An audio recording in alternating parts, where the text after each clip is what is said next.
So when Malagasy say goodbye, sorry, it's pretty funny.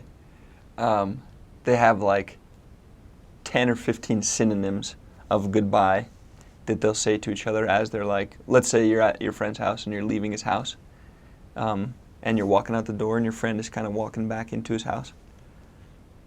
They say these like 10 or 15 synonyms of goodbye, like, all right, okay, see you later. Alrighty then. All right, man, thank you. See you next time. Alrighty, goodbye. Have a good one.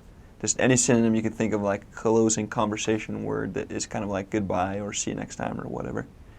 And just kind of keep going. Literally, sometimes it lasts for like 20 or 30 seconds of just all these synonyms of the word goodbye.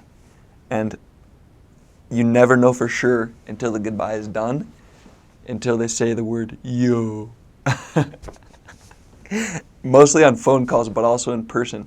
That's how you know that the conversation is over. So if you're on the phone, and like in English, I guess we do it a little bit like, okay, all right, man, thanks. Okay, have a good one. Okay, bye.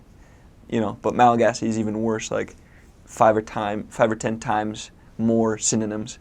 And you never know it's over until finally at the end, they're like, okay, goodbye, all right, man, have a good one. And then finally, yo, and that's when you know you can hang up. And it's the same as like when you're leaving them in person. You don't know when you can like officially like actually turn your back and start walking away until either you or them says yo.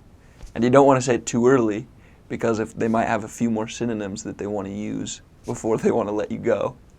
So that's one funny cultural thing about Malagasy people.